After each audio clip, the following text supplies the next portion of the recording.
Good evening, my fellow Americans. We're facing an inflection point in history. One of those moments where the decisions we make today are going to determine the future for decades to come. That's what I'd like to talk with you about tonight. You know, early this morning I returned from Israel. They tell me I'm the first American president to travel there during the war. I met with the Prime Minister and members of his cabinet. And most movingly, I met with Israelis who had personally lived through horrific horror of the attack by Hamas on the 7th of October. More than 1,300 people slaughtered in Israel, including at least 32 American citizens. Scores of innocents, from infants to the elderly grandparents. Israelis, Americans taken hostage. As I told the families of Americans being held captive by Hamas, we're pursuing every avenue to bring their loved ones home. As president, there is no higher priority for me than the safety of Americans held hostage. The terrorist group Hamas unleashed pure, unadulterated evil in the world. But sadly, the Jewish people know perhaps better than anyone that there is no limit to the depravity of people when they want to inflict pain on others. In Israel, I saw people who are strong, determined, resilient, and also angry, in shock and in deep, deep pain. I also spoke with President Abbas, the Palestinian Authority, and reiterated that the United States remains committed to the Palestinian people's right to dignity and to self-determination.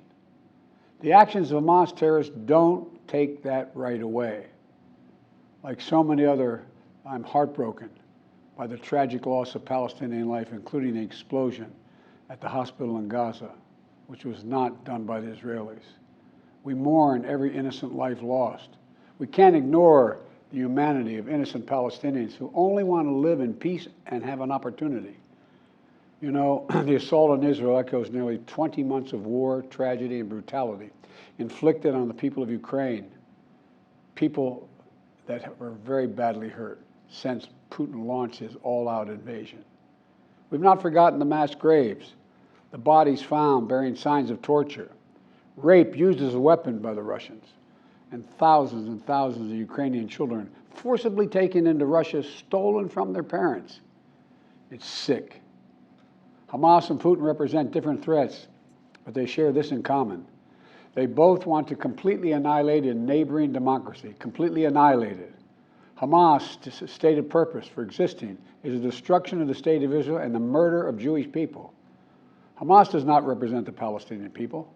Hamas uses Palestinian civilians as human shields, and innocent Palestinian families are suffering greatly because of them. Meanwhile, Putin denies Ukraine has or ever had real statehood. He claims the Soviet Union created Ukraine.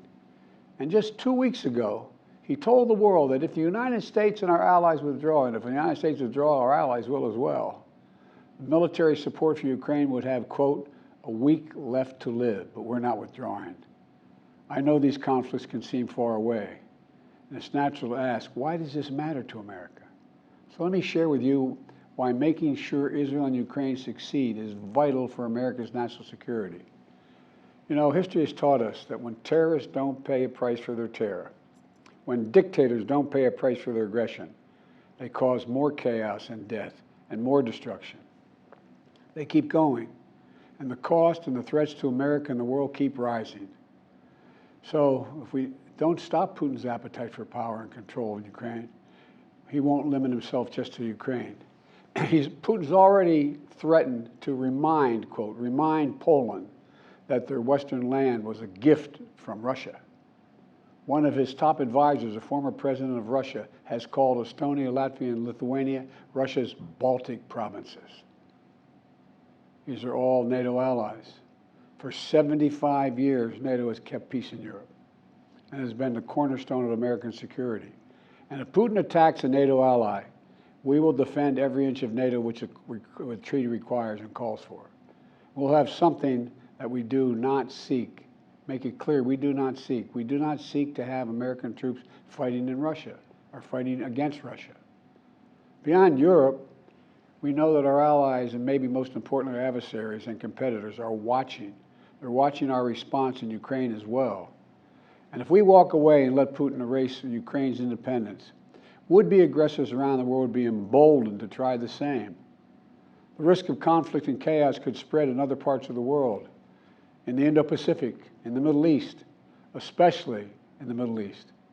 Iran is supporting Russia in Ukraine, and it's supporting Hamas and other terrorist groups in the region, and will continue to hold them accountable, I might add. The United States and our partners across the region are working to build a better future for the Middle East. One where the Middle East is more stable, better connected to its neighbors, and through innovative projects like the India-Middle East-Europe Rail Corridor that I announced this year at the summit of the world's biggest economies. More predictable markets, more employment, less rage, less grievances, less war when connected. It benefits the people, it would benefit the people of the Middle East and would benefit us. American leadership is what holds the world together. American alliances are what keep us, America, safe. American values are what make us a partner that other nations want to work with. To put all that at risk, if we walk away from Ukraine, if we turn our backs on Israel, it's just not worth it. That's why tomorrow I'm going to send to Congress an urgent budget request to fund America's national security needs, to support our critical partners, including Israel and Ukraine. It's a smart investment that's going to pay dividends for American security for generations. Help us keep American troops out of harm's way. Help us build a world that is safer, more peaceful, more prosperous for our children and grandchildren. In Israel, we must make sure that they have what they need to protect their people today and always. The security package I'm sending to Congress and asking Congress to do is an unprecedented commitment to Israel's security that will sharpen Israel's qualitative military edge, which we've committed to, the qualitative military edge. We're going to make sure Iron Dome continues to guard the skies over Israel. We're going to make sure other hostile actors in the region know that Israel is stronger than ever and prevent this conflict from spreading. Look, at the same time, President Netanyahu and I discussed again yesterday the critical need for Israel to operate by the laws of war. That means protecting civilians in combat as best as they can. The people of Gaza urgently need food, water, and medicine. Yesterday, in discussions with the leaders of Israel and Egypt, I secured an agreement for the first shipment of humanitarian assistance from the United Nations to Palestinian civilians in Gaza. If Hamas does not divert or steal these shipments, we're going to provide an opening for sustained delivery of life-saving humanitarian assistance for the Palestinians. As I said in Israel, as hard as it is, we cannot give up on peace. We cannot give up on a two-state solution. Israel and Palestinians equally deserve to live in safety, dignity, and peace. You know, and here at home, we have to be honest with ourselves. In recent years, too much hate has given too much oxygen, fueling racism, the rise of anti-Semitism, Islamic phobia, right here in America. It's also intensified in the wake of recent events that led to the horrific threats and attacks that both shock us and break our hearts. On October 7th, terror attacks have triggered deep scars and terrible memories in the Jewish community. Today, Jewish families worried about being targeted in school, wearing symbols of their face walking down the street, or going out about their daily lives. And I know many of you in the Muslim American community, the Arab American community, the Palestinian American community, and so many others are outraged and heartened, saying to yourselves, here we go again with Islamophobia and distrust we saw after 9/11. Just last week, a mother was brutally stabbed. A little boy, here in the United States, a little boy who just turned 6 years old was murdered in their home outside of Chicago. His name was Wadiha, a proud American, a proud Palestinian American family. We can't stand by and stand silent when this happens. We must, without equivocation, denounce anti-Semitism. We must also, without equivocation, denounce Islamophobia. And to all you hurting, those of you hurting, I want you to know I see you. You belong. And I want to say this to you. You're all America. You're all American. This is in a moment, in moments like these, when fear and suspicion, anger and rage run hard, that we have to work harder than ever to hold on to the values that make us who we are. We're a nation of religious freedom, freedom of expression. We all have a right to debate and disagree without fear of being targeted in schools or workplaces or in our communities. We must renounce violence and vitriol. See each other not as enemies, but as fellow Americans. When I was in Israel yesterday, I said that when America experienced the hell of 9/11, we felt enraged as well. While we sought and got justice, we made mistakes. So I cautioned the government of Israel not to be blinded by rage. And here in America, let us not forget who we are. We reject all forms of hate, whether against Muslim, Jews, or anyone. That's what great nations do, and we are a great nation. On Ukraine, I'm asking Congress to make sure we can continue to send Ukraine the weapons they need to defend themselves and their country without interruption, so Ukraine can stop Putin's brutality in Ukraine. They are succeeding. When Putin invaded Ukraine, he thought he would take Kyiv and all of Ukraine in a matter of days. Well, over a year later, Putin has failed, and he continues to fail. Kyiv still stands because of the bravery of the Ukrainian people. Ukraine has regained more than 50% of the territory Russian troops once occupied, backed by U.S.-led coalition of more than 50 countries around the world, all doing its part to support Kyiv. What would happen if we walked away? We are the essential nation.